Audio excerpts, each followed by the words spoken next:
Welcome back, old friend. And how should I be addressing you these days? The honorary knight of Mondstadt? The Tumaini of Natlan? Or the great hero of Nodcry?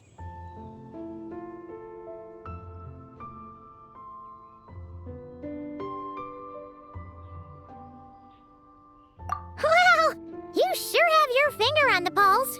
We've barely caught our breath since Nodcry, but it sounds like you've already heard about what went down.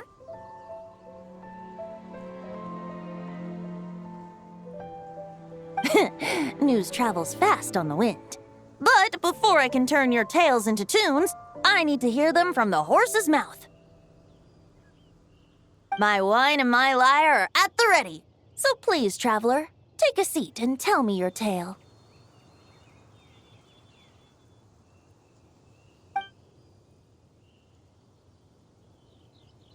Amazing! Incredible! The Rapier of Solnari and the Doctor? Truly a tale for the ages!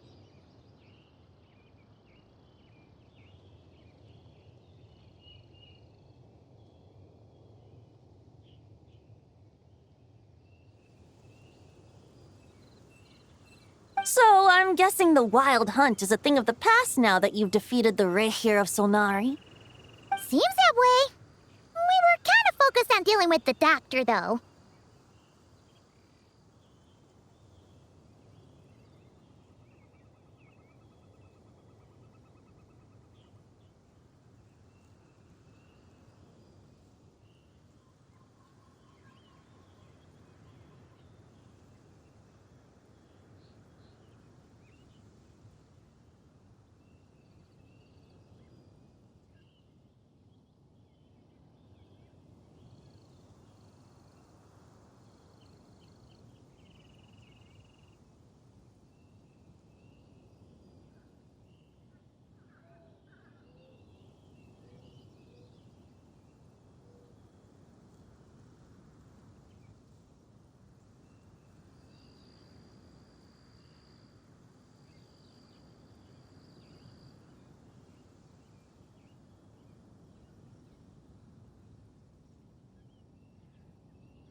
Well, that's good to hear. Hey, now that the Northern Abyss calamity is finally resolved, Varka must be getting ready for the triumphant return of his expedition, right? I haven't seen him in the longest time. He must have so many stories to share.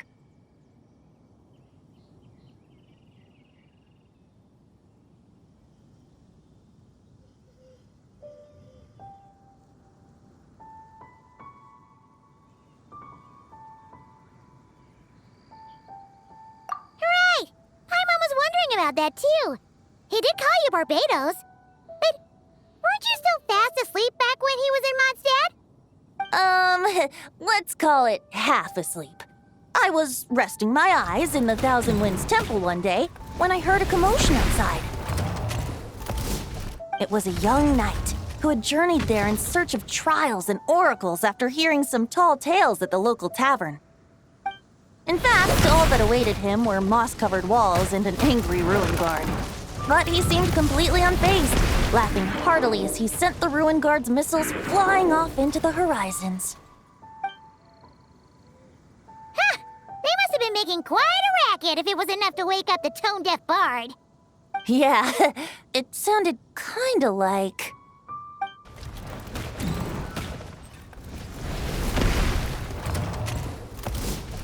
Hey! Is that all you've got? Oh, bring it on! like that.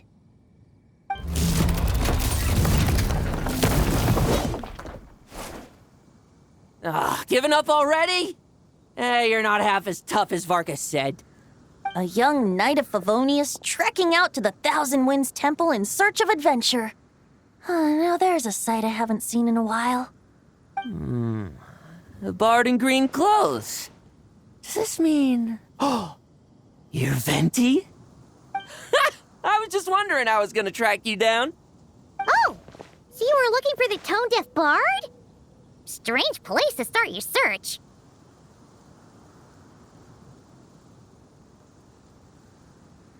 Hold on. Blonde hair, white hair. You must be the honorary knight, and Paimon! The Grand Master talks about you all the time. Allow me to introduce myself. I'm Lowen, Vice Captain of the 5th Company of the Knights of Favonius and a member of the Expeditionary Force. Pleased to make your acquaintance. Oh, so you're part of the expedition, huh? Right. So that's why Paimon's never seen you around in Mondstadt. Hey, wait a second. We never saw you in Notcry either.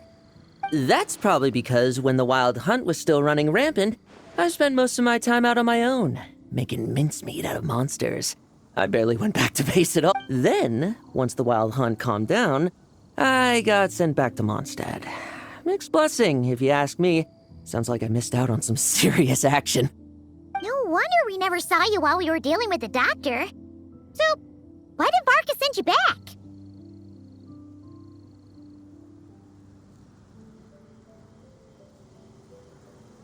Deliver some letters.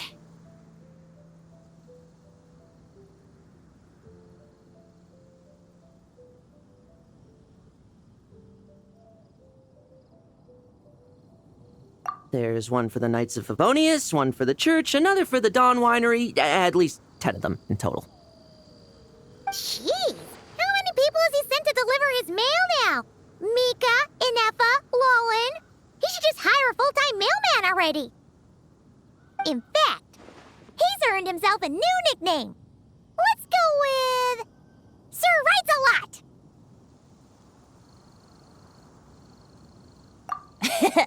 I'll have you know that poetry and letters were humanity's earliest means of expressing their thoughts. So, tone-deaf or not, I wear the title of Bard with pride. And I consider Sir Writes-A-Lot to be quite a compliment. Wait, really? Darn it! Maybe Paimon should come up with some harder-hitting nicknames for these two. Anyway, since this young man has come all the way to the Thousand Winds Temple looking for me, I assume he must have a letter for me too. Am I right? You sure are, to use the Grand Master's own words. This one is for the bard in green clothes. These days, I think he goes by Venti. Doesn't really have an address as such. You could start by asking around in Mondstadt, or maybe try your luck at the Thousand Winds Temple. I figured that since there was this punching bag here, ruin guard, I could get some practice in while I was at it. So, I came right here the second I got back to Mondstadt. That Varka is so slapdash sometimes. It's a good thing we happen to be nearby.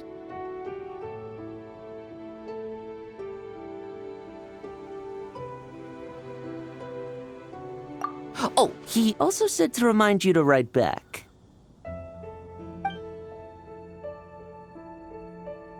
Nothing in particular. Just some idle chatter between two drinking buddies. But if I'm supposed to write back this time, I'll need some time to mull over my response. Varka gave you a whole bunch of letters to deliver, right? Maybe you can head into Mondstadt and deliver the rest of them first? My thoughts exactly, assuming I can find the way. Hopefully the roads haven't changed too much since the pre-expedition days. Well, why don't we have Mondstadt's honorary knight escort this homeward-bound wanderer to the city? I'm sure some of the recipients of Varka's letters will turn out to be old friends of yours, too.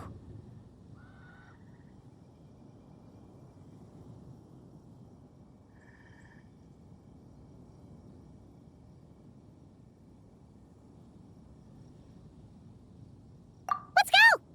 It's been a while since Paimon's done any guide work. Thank you so much, honorary knight. And you, Miss Guide.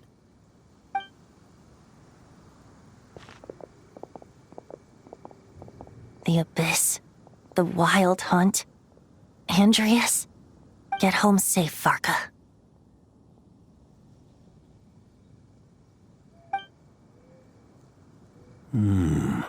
Why do my ears feel so hot all of a sudden?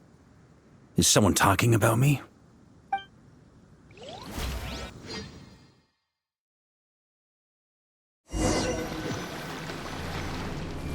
Surely there's no way anyone found the secret stash of cash in my office. That would be terrible. Grandmaster, bad time to get distracted. Watch out! Enemies approaching! Huh? Oh, it's just a few stragglers. They're no real threat to us. This expedition is almost over. We just need to deal with these final few targets, and then we will make our triumphant return!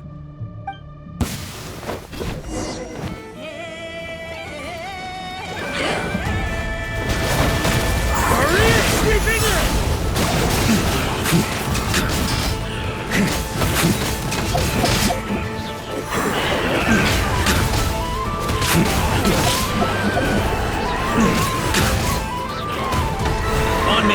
Stormwind!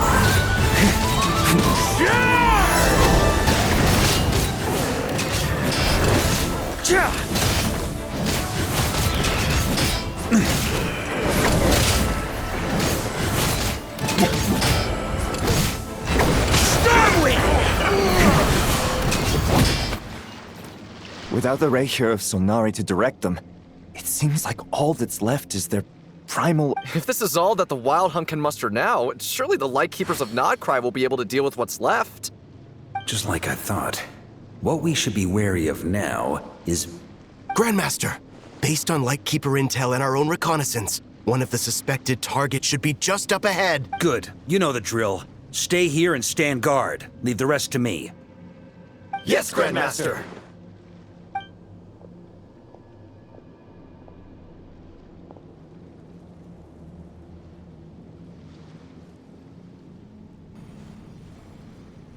We meet again, Andreas.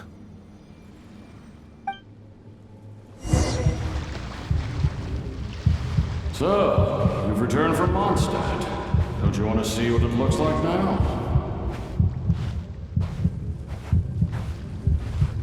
I was planning to take a look around there myself. Perhaps you could be my guide. What's this? An echo from 1,000 years ago?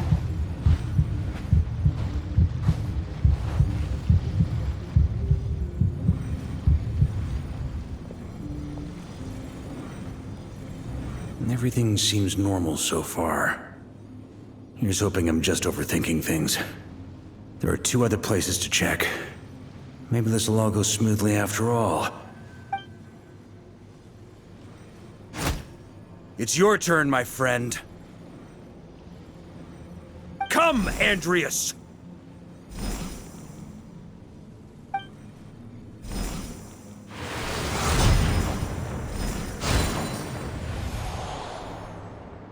Although, for returning to your old home, perhaps Andreas is a little too ostentatious. might be better to go by Boreas. Huh? Injustice. Corruption. Iniquity. Is the surface world still as wretched and foul as ever? Answer me, heir to the knighthood of Boreas. Looks like I'm not getting out of this without a fight.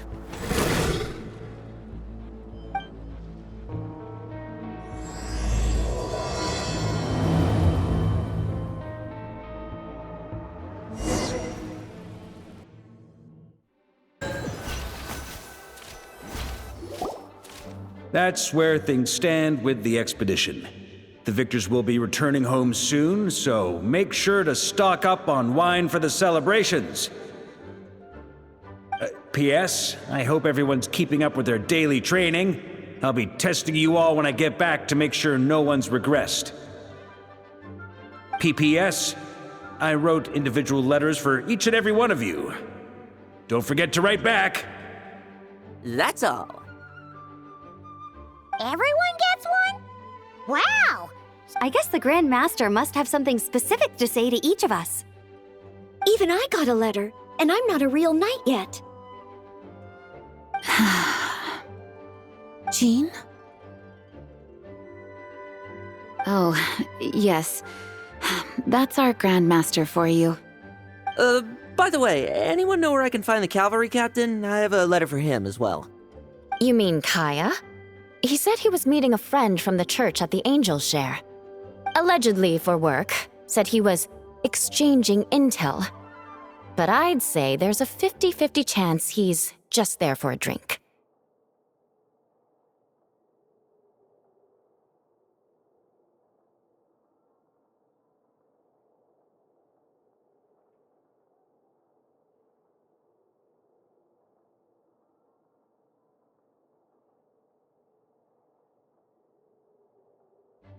Paimon bets there'll be lots of familiar faces there. How about we deliver Kaya's letter? And these are there too as well! Really? Oh, that would be a great help, thank you. Our thanks to you too, Lowen. The other knights will help distribute the remaining letters. You've had a long journey. Please go get some rest. Great, but I won't be resting just yet. I have one last letter to deliver to Wolvendom. This one, I was planning on delivering personally. I heard that another challenger recently passed Boreas' trial. Well, with any luck, that wolf might be willing to reveal himself to me, too.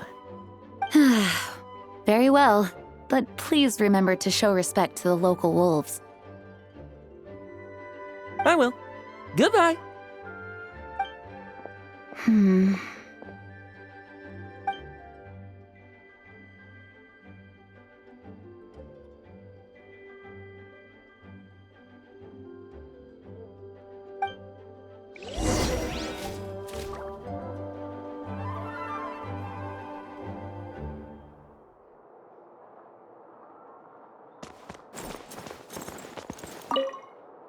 Grandmaster offered lots, so...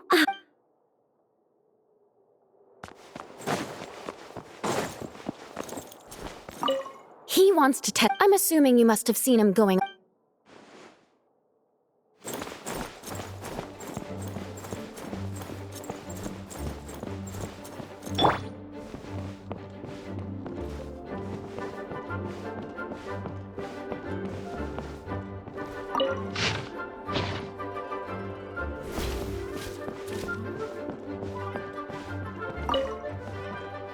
The Grand... On another note,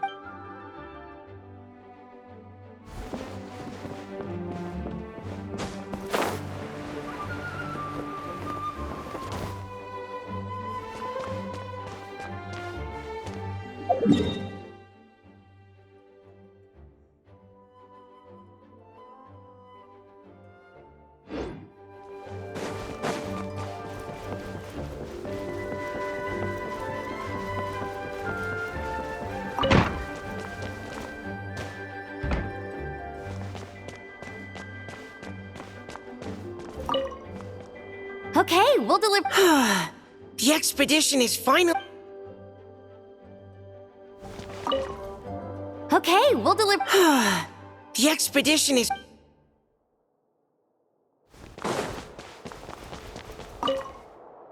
The Grand Master.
Honorary Knight, you're still here?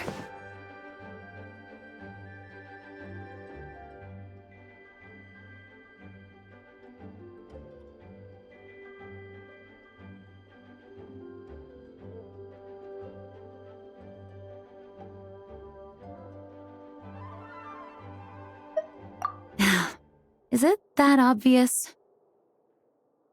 Huh? But Vark is coming back. The situation in Nokrai is stable. Surely things are looking up. True. From what you and Lowen have told me, the expedition has indeed accomplished its strategic objectives. It seems that Mondstadt no longer faces any threat from the perils of the North, be they the Wild Hunt or the Doctor. And yet, for some reason, I can't help but recall something the Grandmaster said to me before he left. If I don't make it back from this expedition, you'll have to assume the mantle of Grand Master of the Knights of Favonius. If it comes to that, remember to train the next Knight of Boreas in my stead. I've planted some promising seeds in Mondstadt, but they still need time to grow. Some have yet to master the art of social interaction. Some don't yet understand that they too need protecting. And some, well, some might not even want to be a knight yet. What's wrong? Well, there's no need to frown.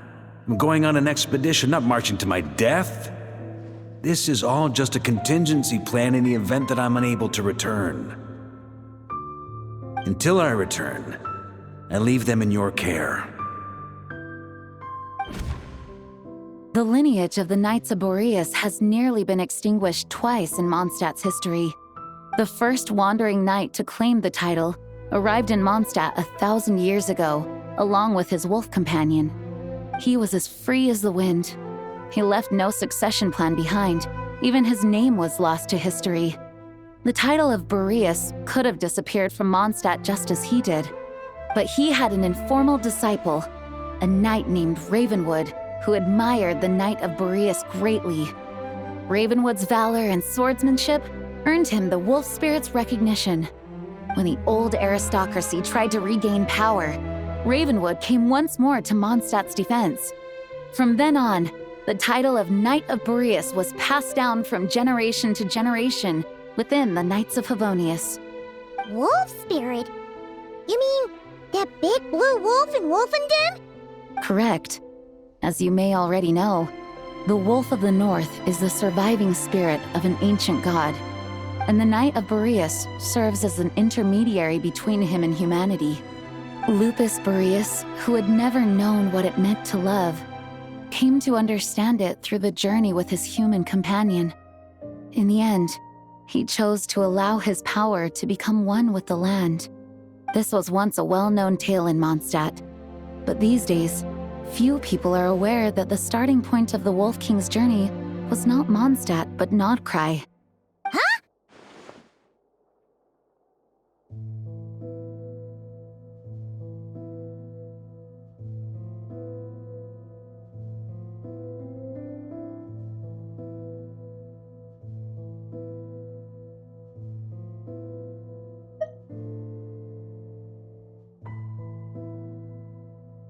You don't seem surprised. The great Wolf King of the North came here from Nodcry. Although he doesn't like to speak of his past. In fact, he rarely shows himself to people at all nowadays. As such, this tale can only be found deep within the Knights of Favonius library. Even among the Knights of Favonius, few are aware of it. The Grand Master didn't disclose any concrete objectives before departing on his expedition. I couldn't help but wonder whether it might somehow be related to Nodcry's Wolf of the North. I kept my speculations to myself, however. Sharing them would only spread unwarranted suspicion toward the Four Winds among the people of Mondstadt. You experienced the turmoil caused by Duvall and the East Wind's actions for yourself. Surely you can understand my concern? No wonder Varga wasn't clear about his motives. Is that what he was worried about? Very possibly. He was probably also reserving judgment. Having heard about your experiences in Nodcry, I now suspect that the Grand Master hadn't yet ascertained the true identity of our enemy at that time. And as it turns out, the calamity born in the north wasn't... Yes, I completely agree. The tide can turn rapidly in times of battle. It's a leader's responsibility to prepare for every possible contingency. Even if his contingency plan never needs to be put into action, I'm sure the Grand Master is relieved to know that it's in place.